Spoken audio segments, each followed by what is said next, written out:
I'm here with head coach Jamion Christian. Thanks for joining me. Happy to be here. Thanks, man. Yeah, this is how it feels to be back to some normalcy. This summer getting workouts in and not having not be in the gym, obviously due to COVID, and bringing that same attention to detail from the summer, bringing all that into the preseason. Yeah, it's just good to be back out here, man. I mean, we've been interacting with these guys since really May, when a bunch of our new guys got here. It's great to get to the first day of practice. It feels like in so many ways, it's just like Christmas right now. And, a chance for us to be really fighting and playing for something, to be able to have dates on the calendar we know we're going to play. It's just good to get back out here, guys. Obviously, the two horses is James Bishop and Ricky Lindo. Just talk about their improvement from last season, and what would you need from those guys this year to maximize the team? Yeah, Ricky Lindo brings a toughness, a physicality, and a skill level that not a lot of people in this country have. Not a lot of guys in college basketball have that. So we're fortunate to have a guy with that kind of versatility. He can play on the front of our press, but also finishing on the backboard on the other end. He can guard 1 through 5. So what he brings is he brings so much versatility and so much toughness. So we're really excited about having Ricky. He's really improved his outside shot as he spent a lot of time working on it. But he's just such a decisive player. Fortunate to have him here with us. Expecting really big things from him. When we look at James Bishop, what an amazing leader. I'm sure you saw a little bit of that today. He's really stepped into that vocal leader for us. A guy that does it every single day. In the gym first, in the gym last. Constantly working on his game. Constantly working on how he can help our team win more. So he's just really come a long way with that. And, special player. He's always been a tremendous scorer, and that's his reputation. But this year, actually his second year in the league in assists, and I think he's an even better playmaker for our team right now. And so his ability to really share the basketball is really a separator for us. Not many guys have a guy who can score 20, but also gets an assist. And again, we have that with James Bishop. And just watching the practice, Brown and Bemisil. Yeah. They impressed a lot. Brown looks like he's coming to his own. I think he looks like he knows what to expect now with the year on his belt. More explosive around the basket. And Joe, the way he could shoot the ball, I didn't know he could shoot the ball like that. So just talk about what those two can bring to the team this year. Yeah, Noel Brown just brings that physicality. He's a guy we've loved since we recruited him here. And, we had a strong feeling when he got here that he's going to be a guy to be a dominant player within our league. And so we're excited that he gets the opportunity to do that this year. Again, a great low-post scorer. He's probably one of our best one-on-one players. I think that's something we're really excited about. He's definitely a guy we can throw the ball to on the block, and he's going to score, often. And he's just a tremendous offensive player. When you look at Joe, his athleticism jumps off the board right away. Just an explosive scorer, able to score a ton of points in a small amount of time. And just that ability to score. A great shooter. He's a guy that works on his game ton. He's an everyday guy. So when I talk about those two guys, I can't forget Brendan Adams, because I feel like Brendan Adams is a guy who's just growing within our program. He's got an energy and enthusiasm he brings with us from UConn. His ability to shoot the ball from the outside and finish at the rim. I really believe he's going to have a great year. A guy that plays both ends of the floor as well. Anytime you're having guys with that kind of energy, that kind of tenacity, you can play both ends, you got a chance to have a pretty special team. I really like the combination of guys we have. Got you. The freshman. Transition for freshmen is tough. Some are just quicker than others. Just talk about them. Daniel Nixon, I remember him from up in New York and Jim Couch. Obviously, Vernon, I've seen him on New World and in high school for years. Just talk about their adjustment and what you've seen so far. Yeah, both our freshmen are learning a lot. They've been with us, thankfully they've been able to be with us this full time through the summer. And so they're learning a lot. And, a lot of our freshmen just learning how intense college is every single day and being able to put your body through that. So they're learning all the little things it takes to be a really good college basketball player. They've got great mentors. Again, you got Ricky Lindo, James Bishop, Brendan Adams, Joe Bamisil. You got some great guys. Brian Knapp is another guy, so being a great mentor for those guys. Just showing those guys what to do every day and being that example for them. Brandon Freeman's a local guy that we absolutely love. His ability to make plays with his quickness and passing ability, really exceptional. And so, that gives us someone that can play beside James Bishop and allow James Bishop to go score the ball. And he's also a guy that can really defend and a high skills guy. So obviously when he committed to us, a little over a year ago, we were really excited because we felt like we got a player that fits how we want to play and that can elevate us when he steps up the field. And my last question for you is, what will it take for this team to maximize its full ability? Yeah, it's for us to maximize. We just got to be ourselves. We can't compare ourselves to any other team that's come before us or any other team in our league. We have some explosive scoring that I think can compete with anybody in this league. We've got to go out here and prove that. if we get out here and really move the basketball and really share it as I think he's done early on in camp here, it's going to be a really tough team to stop. Joe Bamsel can score the ball the way he does, and he's moving it, and James Bishop doing the same thing. That's really tough to play against. And so that's something I'm really excited about. So I feel like we have a group of guys that are hungry, that are humble, and really excited to prove themselves that they can win in college basketball. Okay, appreciate it, Coach. Thank you so much.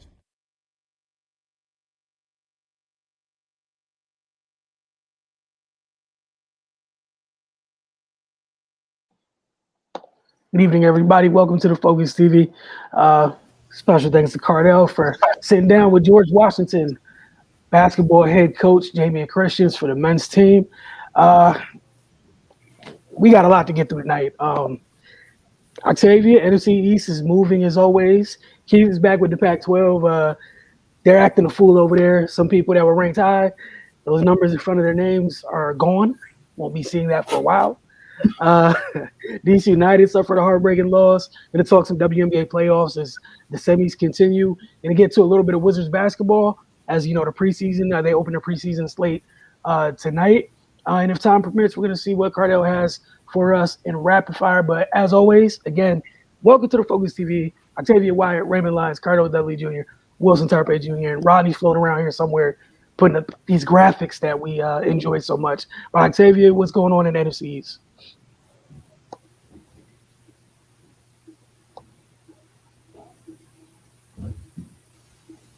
Think you muted. Pulled the Wilson. I did. Jesus, look at me trying to be quiet the whole time. But there we go. Like you said, yes, there's always something going on in the NFC East. And this week was no exception. So this week I decided to do things a little slightly different. Let's start with the one team that lost this week. My team. Yes. Philadelphia Eagles played the Kansas City Chiefs this week. Lost 42-30. Jalen Hurts was 32 of 48, 387 yards, 2 touchdowns, 8 carries for 47 yards. Kenneth Gainwell had 3 carries for 31 yards and 6 receptions for 58 yards and 1 touchdown. Devontae Smith, 7 receptions, 122 yards. Dallas Goedert, 5 receptions, 56 yards and 1 touchdown. And Greg Ward, 1 reception for 15 yards and 1 touchdown. My honorable mention as far as stats this week goes to Zach Ertz, just because nobody expected for him to have any type of impact. They were already ready to give the whole team over to Dallas Goedert, but he's been Jalen Hurts' security blanket this year. But that's about it. To be completely honest, I talked about it on Sunday. I'm not surprised. I was more so surprised that we didn't get blown out even more, to be completely honest. They hung around in the first half. But Patrick Mahomes does Patrick Mahomes things. He did 2 underhanded passes that is just like, I don't know why you would do something like that to us, but it is what it is. Of course, them coming off of a 2-game losing streak, Andy Reid coming back to Philadelphia, and he won his 100th game as a head coach. It includes playoff games and regular season games. But he's the only coach to do it with 2 separate teams, being the Philadelphia Eagles as well as the Kansas City Chiefs. And again, like I said, the Eagles kind of held on in the game early on. And to be honest, they probably really could have been in it a little bit more if it wasn't for penalties. The penalties are killing us this year. It's literally every time the whistle blows and the flag flies, I just know it's us. And it didn't make it any better that, again, the same issues that we're having from last year.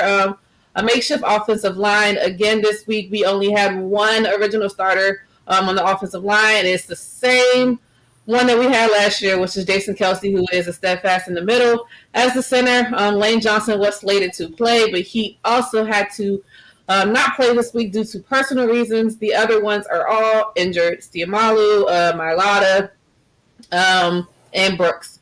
And then the people we have in there, it's just not working out right now. Andre Dillard is killing me. If I hear 77 one more time for a penalty, I'm just probably going to stop watching TV at that point. But again, like I said, they had 3 touchdowns negated by penalties and set up for field goals on each time. Devontae Smith, who this was, you want to say, his coming out party, first over 100 receiving game this year for him as a rookie. But he had a touchdown negated because he went out of bounds. Same thing Jalen Reagor did last week. Went out of bounds, didn't reestablish before he came back in bounds. And then also, while Hurts did have his best passing game of his career with the 387 yards, he still had a decent game, but he still missed some key throws that could have been walking touchdowns. So, again, the game would have been different technically. But again, Tyreek Hill had a monster game. Patrick Mahomes had a monster game. They kept Travis Kelce at bay for most of the game. Javon Hargrave is the MVP on the defensive side so far this year. Fletcher Cox kind of had an invisible game this week. But again, I'm not surprised. I'm more so surprised that they held in there as long as they did. I'm starting to try to figure out who's the number one back. Is it Kenneth Gainwell or is it Miles Sanders? Because Kenneth Gainwell is being more productive. Although I feel like they're giving him more opportunities than they are Miles. I don't know what's going on, but Nick Sirianni is doing whatever Nick Sirianni wants to do at this point. It looks like. But again, got to go back to the drawing board again. And next week they will play the Panthers, who's coming off of a loss to the next team that we'll go ahead and talk about, which is the Cowboys. So the Cowboys play the Panthers this week. Cowboys beat the Panthers 36-28. The Panthers were undefeated until this game, of course. Dak Prescott was 14 of 22, 188 yards, 4 touchdowns, 4 carries for 35 yards. Ezekiel Elliott, 20 carries, 143 yards and 1 touchdown. Amari Cooper had 3 receptions, 69 yards and 1 touchdown. Dalton Schultz had 6 receptions, 58 yards, 1 touchdown. Cedric Wilson had 2 receptions, 30 yards and 1 touchdown. And Blake Jarwin had 1 reception for 18 yards and 1 touchdown. And my honorable mention in this one is he shouldn't even be honorable mention. He should be mentioned every time you talk about the Cowboys. Is Trayvon Diggs. I don't care what anybody says. Like, he is balling out of his mind. Like, don't throw towards him anymore. I said this on Sunday. Like, just stop. Don't go to the other side. Although Brown on the other side is holding his own, but I would take my chances with him than I would with Trayvon Diggs. Leave him alone. He's having an amazing season so far. He's had an interception in every game. This is his second multi-interception game.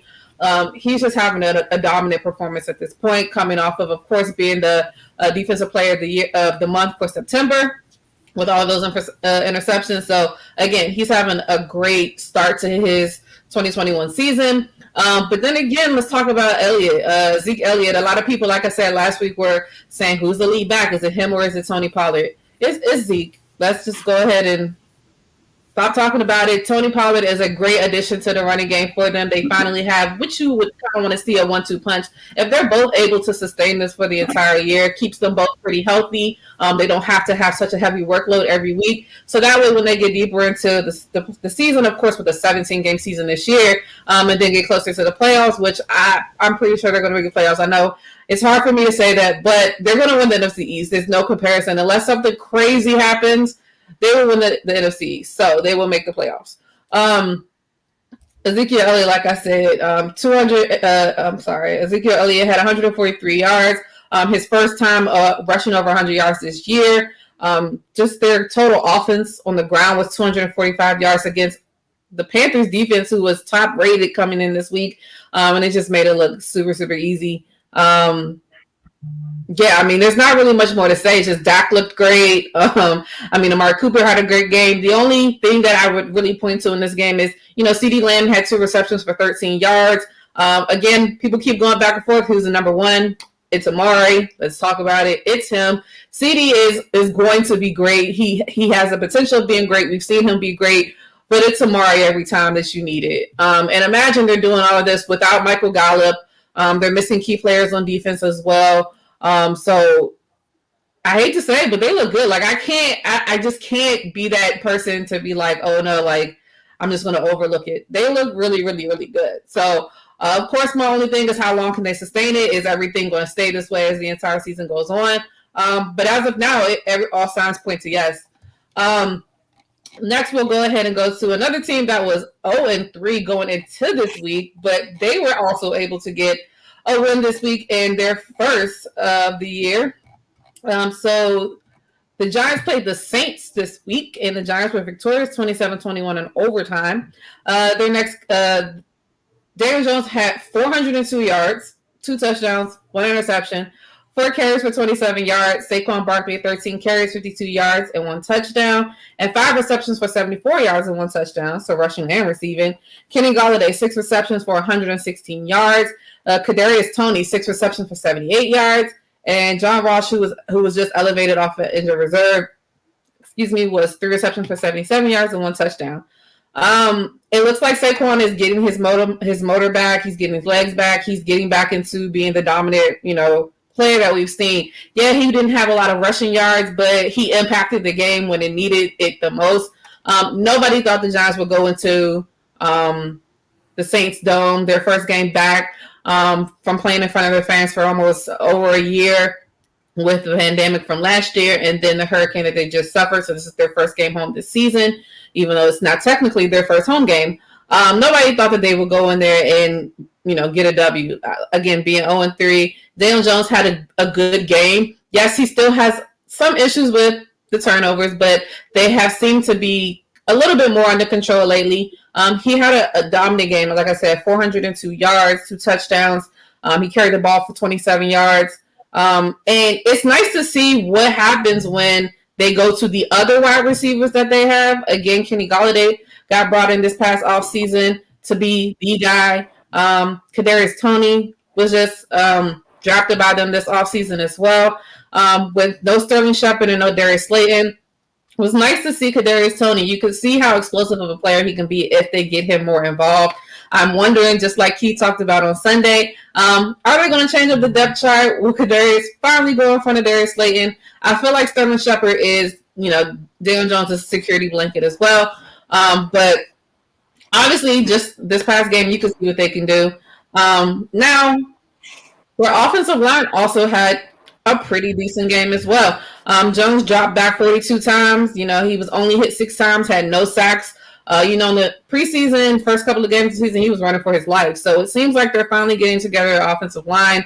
Again, it's one game. They're going to have a tough go next week because we will have a NFC division against division game next week. The Giants will play the Cowboys next week, so they have a lot to get ready for, as we've seen. Last but not least, the last team in the NFC East that won this week was the Washington football team, who played the Falcons. Again, it seems like everybody's played the Falcons except for the Cowboys so far, but they were also able to be victorious this week. They beat the Falcons 34-30.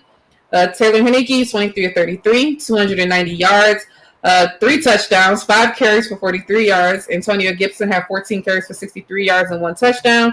Taylor McLaurin, 6 receptions, 123 yards and 2 touchdowns. And J.D. McKissick, 7 carries, 15 yards, 5 receptions for 44 yards, and 1 touchdown. Of course, J.D. McKissick is the hero of this game. When it looked like they were just going to drive down, try to get a field goal to tie the game up.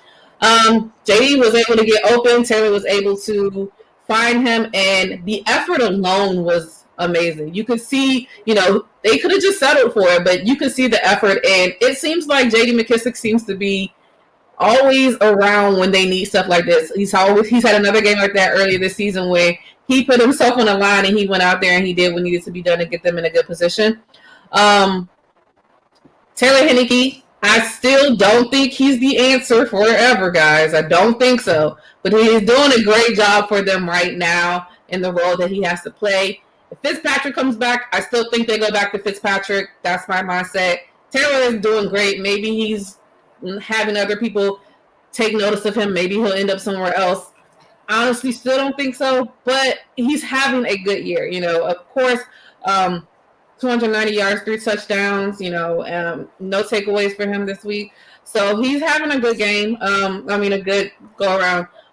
Defense is still up and down. Cordell Patterson, who nobody knows what position he plays, if he's a wide receiver, if he's a running back. He just did whatever he wanted in that game, and it was spoiled because of the win for them. But he had a great game, and the defense just could not get to him. Also, they could not get to Matt Ryan as well. They had one sack, but Matt Ryan passed for 238 yards through 4 touchdowns, and it was only sacked the one time by Sweat. Chase Young still has not gotten to the quarterback, so that is a big thing that's going on in the Washington football team camp right now, that they have to figure out what's going on with this defense. Last but not least, Dustin Hopkins, he needs to be put on notice. Missed 2 point after the touchdowns, and he missed key field goals earlier in the year, of course, against the Giants. He missed the initial one. If it was not for Dexter Lawrence, that game would have been over with his miss. he got a second chance. He was able to make it there. But Dustin Hopkins never really has had any competition. It's always just been him, it seems like. So I think they need to bring somebody in to shake it up, because if they want to go further, if they believe that they can go further, if they believe that they can turn it around and win the NFC East, they're going to need a solid kicker. And I don't know if Dustin Hopkins is that for them right now. They will get their chance against the Saints next week as well. I'm sure the Saints coming off of a loss, they're not going to want to lose again. So it's going to be a tough go around for them as well. So we shall see what happens in the NFC East next week.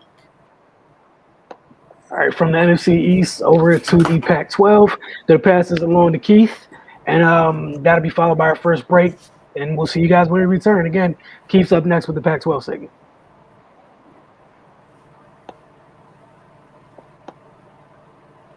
About from ASU to Oregon. So let's get right into it. ASU had a great game against UCLA, dominating 20th ranked UCLA, who is now unranked, and ASU is now 22nd. It was 42-23. It was 24-23 at half. So it made for an interesting second half coming from an ASU student. But let's get right into it. Daniels played his best game of the year, 286 passing yards with 2 touchdowns and zero interceptions. He had an all-around great game. It was big play after big play. It was nice to see them finally open up the playbook for him. This has been questions surrounding him all year: is what's going on? Is the playbook not open? Why aren't they throwing the ball deep? It was always short passes after short passes, or they were running it. He also did tackle 45 rushing yards, so obviously it didn't change his game but so much. And White and Trainum helped a ton this game. They controlled the ground game.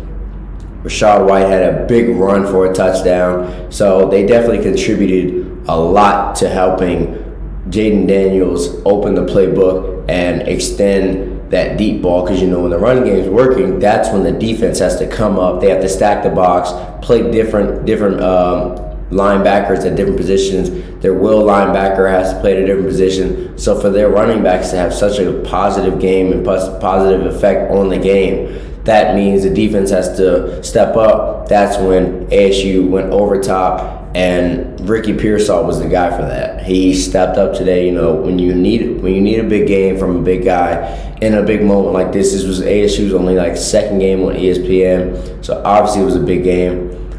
When he had 4 catches for 132 yards and 2 touchdowns, whenever you have a guy who has 4 catches for over 100 yards, there's big plays. And when it's for 132 yards, he had multiple. He had a screen play that he took to the house, and he also had a deep ball and a blown coverage, took it to the house for 6. So it was nice to see ASU finally go deep and prove that Jaden Daniels has an arm and that he can get the ball there. They did have one incompletion in the first half. I don't want to say it was either anybody's fault. It was a good pass. It was a good pass both ways, but it just didn't end up being completed. So it obviously didn't stop them, and they kept going deep. So that was nice to see that even though not everything went your way, you continued and you stayed true to it. The defense came up huge with a bunch of stops on 4th down. The special teams did have a mishap at the end of the half. It was 24-20, and it was 9 seconds left. UCLA was punting, and for some reason the punt returner decided to touch the ball. It didn't end up fielding it. UCLA got the ball and got a free 3 points at the end of half, so it ended up being 23-24, but that didn't matter. ASU continued to dominate in the second half, went up 42-23, so ASU is now ranked 22nd, which is great to see. ASU now plays Stanford this upcoming Friday, and I will be there. Let's talk about UCLA. DTR played well, 235 and a touchdown. His ability to run did create a lot of problems for ASU's defense. The spy wasn't there. It was a struggle to watch on 3rd downs when you want to stop, and DTR would have everything locked up and he would just run. And ASU couldn't figure out how to stop it or how to contain it. Charbonnet had 89 rushing yards, but he was on 21 carries, so he did have 4 yards per carry. So that was, I don't want to say a bad game, but it slowed him down a bit. Kyle Phillips wasn't the guy today. Chase Lucas, look for him in this upcoming draft. He is an impressive corner. He followed Phillips today, and Phillips was, I don't want to say non-existent, but not to the extent that he usually is. Tight end Greg Dulcich was the main guy today. He looks like TJ Hawkinson every bit of the way. He tacked on 9 catches for 136 yards. Every bit of it was impressive. That was DTR's go-to guy on third down each time, hence the 136 receiving yards. USC stomped on Colorado. It wasn't even, it's no other way to say it. Keaton Slavis bounced back with 276 passing yards and 3 touchdowns.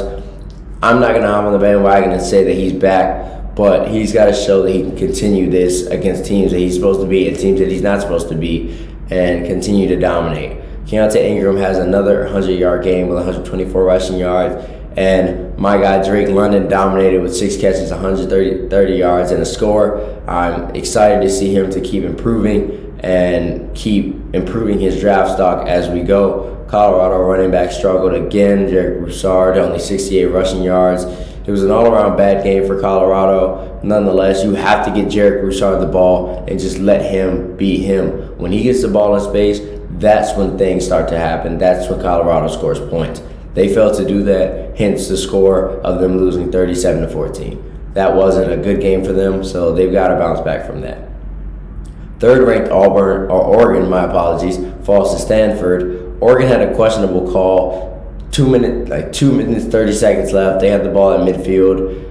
Stanford had 2 timeouts, and they elected to pass the ball instead of just run and make Stanford use both their timeouts and then run some clock off. That eventually made them look bad when Stanford came down, scored the next following drive. Now, Stanford had at least 5 plays within the 5-yard line.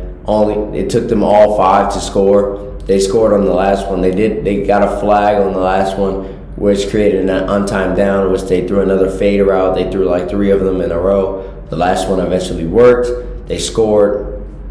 Oregon eventually didn't play well in overtime. Stanford took control, ended up winning 31-24. Troy Dye, though, was the lead back for Oregon. He had 96 rushing yards. And Tanner McKee stole the show, though. It was very impressive to see him not back down from the great Oregon defense. He had 230 passing yards with 3 touchdowns. And when you're going against a top-notch defense like that, to continue to play your best and to show up, that's very impressive to see. You know, the bigger the moment, the bigger the man, and he stepped up like he's supposed to. Washington State dominated Cal 21-6. DeLora had a pretty decent game. He had 219 passing yards, 3 touchdowns, and 2 interceptions. So, you know, obviously when you hear three touchdowns, you're like, good job, and then 2 interceptions, just like, So it's questionable decision-making, but Calvin Jackson Jr. was his lead receiver today. He received two of his 3 touchdowns, which was good to see for him. Cal's quarterback could get the ball moving on the 150 passing yards, and the run game for Cal was non-existent. So it was not a good sight to see for them. Oregon State beat Washington in a close game, 27-24. It was heavy run game. Usually when you hear heavy run game, that means some pass. And the pass was non-existent, and you don't really hear that day with it being a heavy passing. Like, football is just heavy passing in general in the NFL and college, and it's starting to translate even into high school. So they only had 48 passing yards. I don't know how you win a game with only 48 passing yards, but they did in a dogfight. It was an all. They had 100 plus rushing yards and were able to control the game the entire time. The Pac-12 is weird this year. Oregon State beats Washington. Washington lost to Montana. I think it's just all over the place this year, and it's really nice to see with being at a school that's in the Pac-12. It's interesting to see how all these schools are working out and watching these games. But all these teams are getting better as the weeks continue. All these quarterbacks, these players are all improving. It's very nice to see. I can't wait to talk to you guys next week about all the Pac-12. I will be at the ASU game, and I will give you guys a report about that one. It is against Stanford, so it will be a great game. Looking forward to it. Can't wait to talk to you guys next week.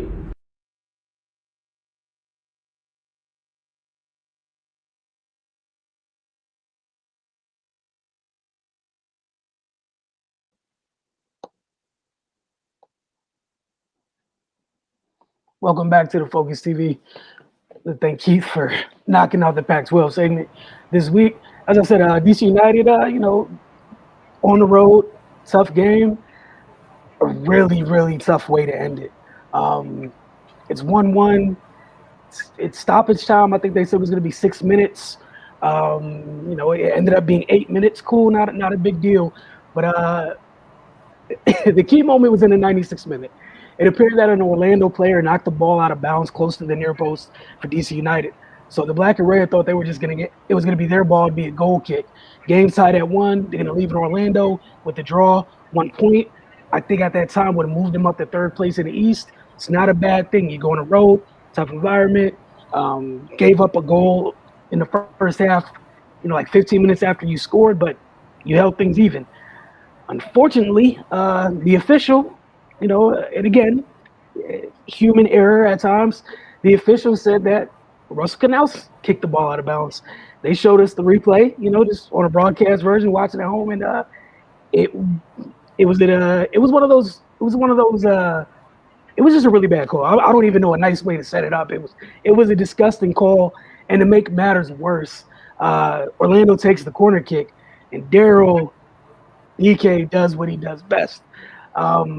He was marked by 2 players at the near post.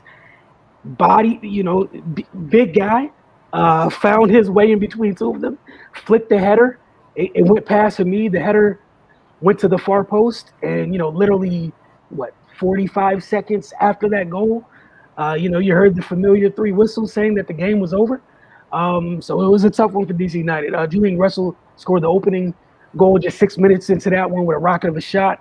Robin Jansen provided the equalizer by tapping in a rebound after a very good save from Bill Hamid. Hernan Losada, DC United's manager, wasn't upset about the extended stoppage time. Just chalked it up to it's just part of the game. But again, even though they did lose, a very tough way to go out. Again, DC United's in 5th place.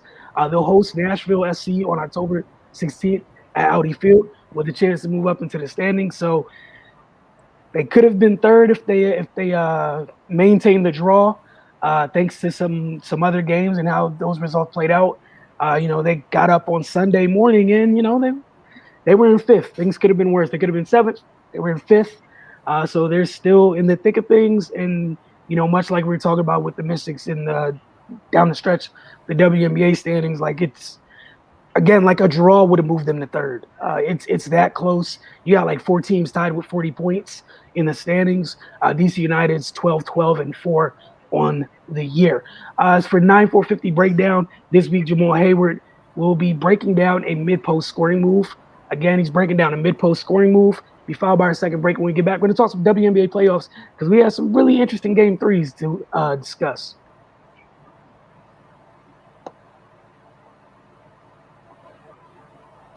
Today we're going to work on a mid-post move on both sides, incorporating initiating contact with your defender and then pushing away from your defender to create space for your jump shot. So, dribble max, 2, 3 maybe, all depending on the offensive player. So this is a move that's useful for bigger point guards or point guards that are comfortable playing out the mid-post, 2 guards, 3 men, 4 men, and some 5s that can actually put the ball on the floor and are comfortable dribbling and create space. So, key points here. I'm in my mid-post position right here, all right? Start with my dribbles with my right hand. So, again, like I said, 2 or 3 dribble max. So, the majority of the dribbles are probably going to be in the mid-post. You can take 1 on your back down, or you can take 2 on your back down. So, I'm going to demonstrate now with 1, okay? So once I get that 1 back down, now the purpose of the back down is to initiate contact with the defender. Now, I don't want to lean my shoulders in like that, but I want to create some contact here. I want to be a little forceful. So once I back down into that defender, and I feel them disconnected from me, and I see that space, now I can get my space away dribble, which is a pushing uphill. So my back down, obviously you're backing down to the basket, is backing downhill. Now my push away is pushing uphill towards that elbow foul line area. So I'm here, get swinging with my feet, my shoulders, my hips, and my shoulders for that jump shot.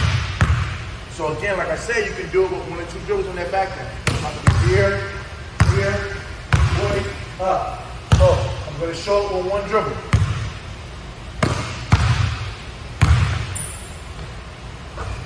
I'm going to show it with 2 dribbles.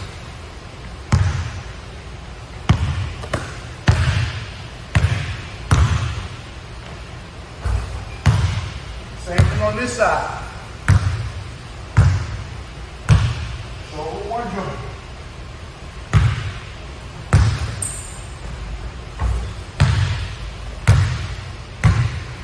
Two dribbles.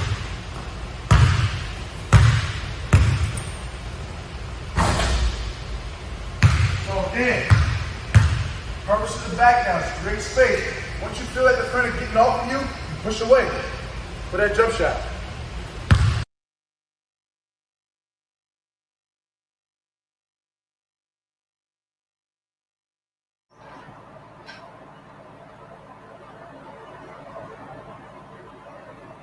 Welcome back to the Focus TV, and again, thanks to Jamal Hayward for knocking out the 9-4-50 breakdown. As promised, WNBA Playoffs. The Chicago Sky took Game 3 from the Connecticut Sun, 86-83. Kalea Copper led the way with 26 points. Allie Quigley added 21 as the Sky took a 2-1 lead in the series. Diana Taurasi went nuts in Game 2 of the Mercury Aces series. Game 3 was all about Breonna Turner. She had a big night. For the former Notre Dame big at 23 and 17 as the Mercury took a 2-1 series. Game 4s are Wednesday night. Aces and Sun, it's real simple. It's best of 5. So, first team to 3 wins is over. It's literally win or go home. So, Ray, just want to get your thoughts on the WNBA playoffs at this point. Yeah, man. The two teams I picked advance in a little bit of trouble right now. Kudos to the Sky and the Mercury, man. They're playing well. They're executing on both ends. In that Chicago series, they're just giving Jonquil all the attention she deserves. And it's been difficult for her to get off. So, that's obviously affecting Connecticut. But on the flip side, man, Chicago, they're just the tougher team right now. They're imposing their will physically on the series, and it's and that's why they're up 2-1. Neither team's really shooting well, but Chicago's getting extra possessions with offensive rebounds, and they're creating turnovers. So they're just taking advantage, and they're doing what they got to do to win games, man. For Connecticut, Jonquil's got to join the party. It's as simple as that. They're fighting, and they're hanging around with her, not having her usual performance. But, if she turns it on, then, that's going to be all she wrote. And, this isn't a slight to Chicago at all, but I don't think it's too dependent on them whether she turns up or not. I just think if it gets to a point where she goes nuclear, it's nothing they can do. I don't care what type of defense they play. She's that talented and she's that good. It's just a matter of her, figuring it out and putting her imprint on this series. In the other series, man, Phoenix, they're just playing at a different level than the Aces right now. They're faster, they have more energy. And Vegas just doesn't have anything to counteract that right now. They won Game 1 because Raquana Williams and Kelsey Plum went off, but if they're going to be dependent on that type of performance from them, then they're going to lose because it's just not practical for them to explode like that every game. And on their side, Asia Wilson's got to she's got to put her imprint on this series. She's been uncharacteristically, not as dominant as she normally is. But when Brittany Grime is on the other side, it's tough because she's got to deal with her defensively, and I'm sure that's taking a lot out of her. But on the flip side, with Grime on defense, it's tough for Asia to operate, down the post where she normally is successful. Vegas got to find a way to get her a ball in spots where, she can be effective. But yeah, man, Phoenix, they're just all over them right now. Taurasi had a huge game in Game 2. She came out in Game 3, checking the temperature. She launched some threes early, hit 2 of them. And, I mean, it's just her play is just infectious right now. The whole team they're just kind of geared up. And Brittany Grime is just playing. She's playing at an MVP level on both ends of the floor right now. It's nothing Vegas can do with her. And especially, with Cambage, her conditioning really not being where it needs to be, due to she had a bout with COVID and everything. So, it's tough for her to play long stretches. And even when she's out there, she's got to deal with Griner. So yeah, man, they're just at a disadvantage in that aspect. And And Brittany, she's just playing out of her mind, man. It's just simple as that. And then with the game Brianna Turner just had, when you get a performance like that from a complimentary player, then it's just a huge boost and it makes everybody else's job easier, because I'm pretty sure that wasn't on the scouting report, for her to explode like that. So yeah, man, Vegas in a little bit of trouble, and I really don't see them getting out of it. I think that series ends tomorrow for Connecticut and Chicago. Like I said, man, if Jonquil gets involved, I think it's over for they'll be able to win these last two games. But if not, I think Chicago will close that one out tomorrow too, because Alyssa, she's just really getting back in the swing of things. Even though she's playing well, she's played 4 or 5 games. So and I think Cardell brought this up a couple shows ago. It's really unfair to hold her to her normal standard when she's in the flow and she's been playing the whole season. We know how impactful she can be, but in a situation like this where she's just coming back and then in an intense playoff series, she's just not in a position to carry her normal weight. So it's going to be interesting, man. We're going to see what Connecticut and Vegas are made of tomorrow night. So hopefully they can pull them out, because nothing I love more than the good old elimination game. So hopefully we get some game 5s. All right, Cardell, your thoughts on the 2 series?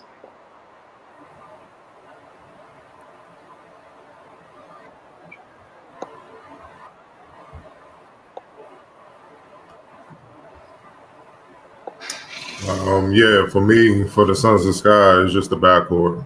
We could talk about Jonquil. She has her hands full with Candace Park and Azura Stevens. But the difference to me has been the perimeter attack for the Sky. Kalea Copper, she's honestly right now the best player in the series. She's been a difference maker. Averaging 17.3 points, nearly 4.5 rebounds, 2 assists, 1.7 steals, but she's shooting 48% from the field and 35% from 3. And her defense on Bonner, I know Bonner put up numbers, last game, but throughout most of the series, she's held her inefficient despite being undersized. She's been killing them. She's been killing the Connecticut, man. And they haven't really had any answer for her on either end. And then the backcourt, which, I've been on record saying they're the best backcourt in the league, Ali Quigley and Vandersloot, they're doing what they do. Quigley is averaging 16 points in the series, but she's shooting 40% from deep and 100% from the line. So she's making them pay from the outside, and then when they run out or she drives to the lane, when she get fouled, she's making everything. So it's like, damn if you do, damn if you don't. And Courtney Vandersloot hasn't played well as far as shooting the ball, but she's being surgical with her passing, man. She's just controlling the series, man. She's averaging 12 assists, man. You know what I'm saying? Like, she may not be getting hers, or she's struggling from the field, but everyone else is getting theirs. And that's been the series. But on the Suns side, Brianne January is not someone you look at to put up a lot of points. She's more of a supporting player, give you good defense. And when she does get shots, she'll make those. So I'm not going to fall her, but to me, she's doing what she can. She's averaging 10 to 3. So to me, she's doing her job, and she's holding, quickly. I know she's shooting well from deep, but from the field, she's shooting low 40s. So she's doing what she can with her. But Jasmine Thomas is the one that hurts, man. She's been relatively ineffective on either end. She's averaging 7 points, 3.7 assists on 27% shooting from the field and 25% shooting from deep.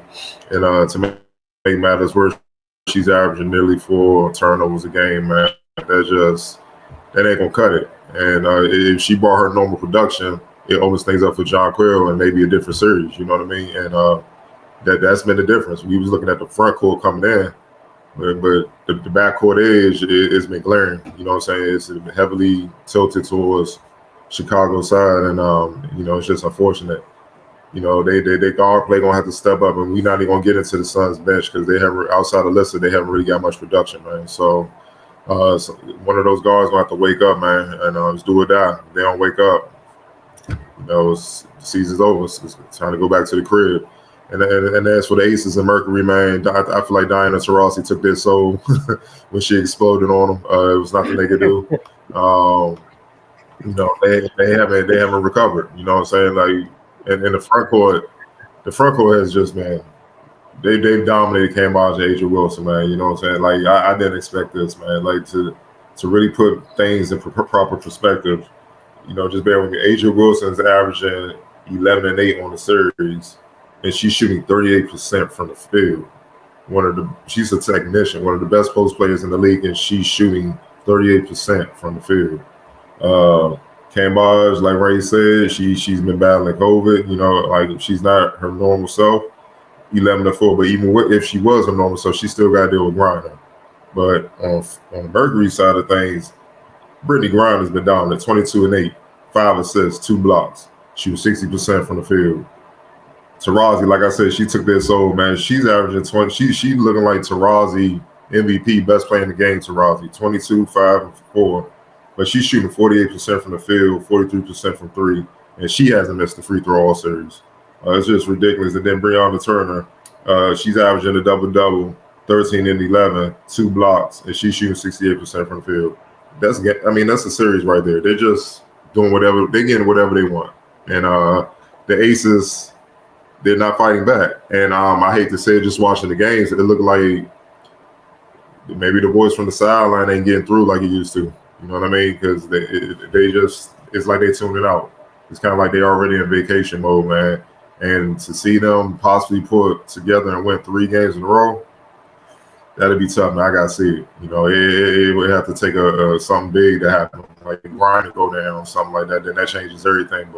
And I'm not, obviously, I don't want that to happen, but I just can't see them putting off 3 games in a row. Maybe they prove me wrong, but we'll see. But this been bad, especially the last game. The last game was just horrible. You know what I'm saying? You don't get blown out like that that was at the crib, man. You just don't allow that to happen, man. How about Diana going nuts in game 2? I was sitting there watching. I'm like, oh, she's still going, and like you both mentioned, Brittany's grinder's been on one since the beginning of the season. Carried it through the Olympics. Came back from the Olympics.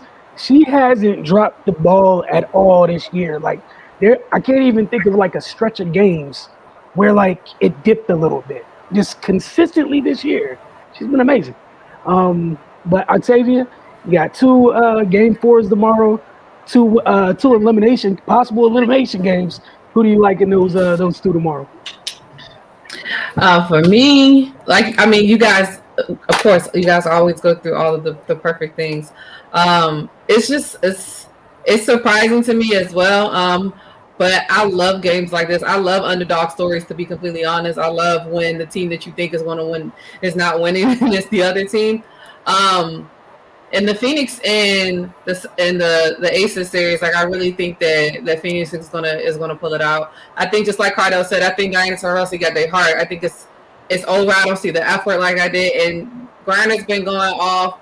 And then Taurasi, especially coming off the injuries that she's been having and playing through the injuries during the games, and just like getting blown out in a semifinals back-to-back games is demoralizing. So unless they come out with like a fire lit underneath them, like, I really think that the Mercury will be able to just go ahead and wrap it up and get ready for the finals. On the other side of it, same thing. I was super so impressed with Courtney Vandersloot. Like you said, she's not shooting that well, but just in game 1, for her to have the triple-double that nobody else has had a triple-double outside of my favorite ever WNBA player, which is Charlotte Swoops, in the playoffs, like, that was just wild for me. It just shows that even if you're not having a great shooting night, just being able to impact the game any which way that you can. And like you said, I definitely think like her and Quigley are just playing out of their mind. So also, like Ray said, that unless Jonquel Jones can get involved a little bit heavier, I could see, Chicago pulling it out. And I've just been seeing them, I feel like, grinding this entire time to get the wins. Like, even watching them in game 1, like, just seeing how hard they fought for that game going into, I believe it was double or triple overtime in the first game. Like, they wanted it. So if they come out with that same fire again tomorrow night, like I can see them pulling it away too, and us having two, I guess, underdogs going into the WNBA finals. So I'm just really excited to see the games tomorrow. And one more thing, Wilson, real quick. Just real quick. Bonner's getting ate up on defense. Like Copper, them backdoor cuts. A lot of those assists from Vandersloot are those backdoor cuts for Copper. I don't know why she is 3 games in and she's still just looking at the ball, not paying attention, seeing man that ball, which is what you're taught as soon as you pick up a basketball. Copper's destroying her doing that, man. And Vandersloot, she don't need much. She just need a little room. She passes like Stockton.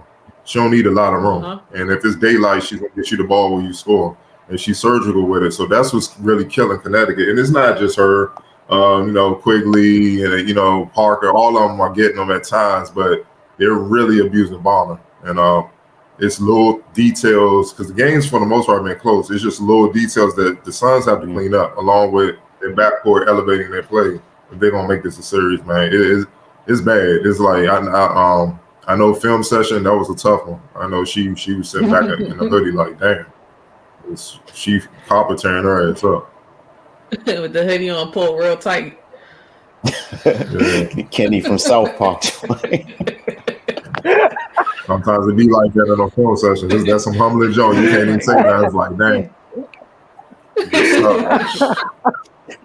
My bad, coach. I'll try better. God dang. Coach Jones mean. Kenny from South Park reference. All right, right. Like we said earlier today, you guys followed on social. The Wizards in the midst of their first preseason game this evening. Cardell, going to give you the floor. I know you put the flyer up today for the night's match. I'm going to talk some Wizards a little bit later this evening. For those of you that already know what we do with Wizards Outlook, we'll get to that following the conclusion of tonight's game. That said, but Cardell, you just want to talk a little bit about going this first game and then what to expect out of preseason as a whole. Well, I've been kind of looking back and forth with it, so far. The Wizards are down 139-38. I'm not really putting much in the preseason. I'm just trying to see if they're really buying into what Wes Unseld is preaching. Are they going to really try to establish good defensive habits and build chemistry in offense, man? They got a lot of scorers, but that don't necessarily mean their offense will be good or if they're going to put the ball on hold because it don't take – chemistry is a fragile thing. It don't take much for guys to lose trust with one another, and it could get bad. It could get bad real quick. You just got a bunch of dudes jacking, trying to get theirs. You know what I mean? So that's the thing on offense they got to watch. But defensively, man, the habits. I saw the post. About Bill saying, he want to be all league defense and stuff like that. To me, when people say that, I just. I roll my eyes at it with no disrespect to him. That's just one of those things you keep to yourself and go out and show. You know what I mean? Because, like he admitted himself, the last few years his defense has been subpar. And what kind of irked me a little bit is when he said that,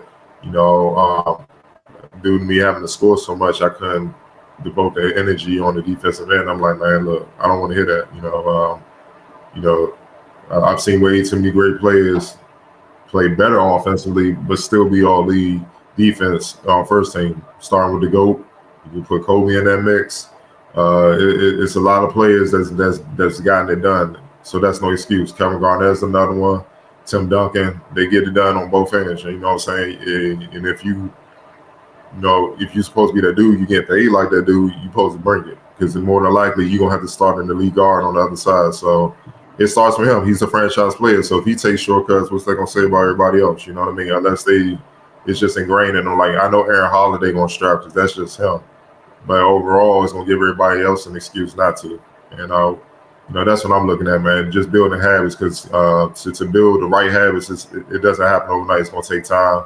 I'm honestly kind of looking at maybe the first couple of weeks of the season. Then I kind of look at it where – all right, let's see what it really is. You know what I mean? Like, having a certain standard because it's going to take time.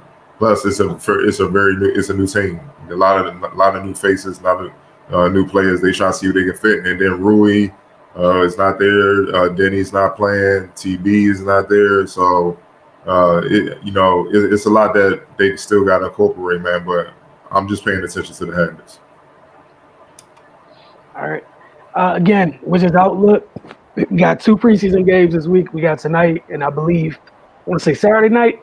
I still got to get used to the schedule. So, so thank you, Cardell, for confirming. It's kind of iffy for me right now. So tonight and then Saturday night, Wizards Outlook found a conclusion to each game. Obviously, don't forget that. And as always, Focus TV Friday nights on DC TV, Wednesday mornings on our Roku channel. And then don't forget get over to the FocusTV.com. So, we'll have some added segments. I got you, Cardell. Go ahead. Nah, y'all. The Wizards are having open practice at Morgan State Monday. I think it's like 10:30 in the morning. I can't recall the last time they've been to a HBCU. We're all support, especially Morgan State students. Go see. That's a chance to see the fellas for free. You know what I mean? And you don't have to pay big money. They're right there on campus, so that'd be dope. You know what I'm saying? That's a good move. I like that. They need to do that more often. Get around. We have a lot of them in this area. Take it to Howard, take it to Bowie State, all that. Just keep it moving. So get a community a chance to really check them out, man. So it should be fun.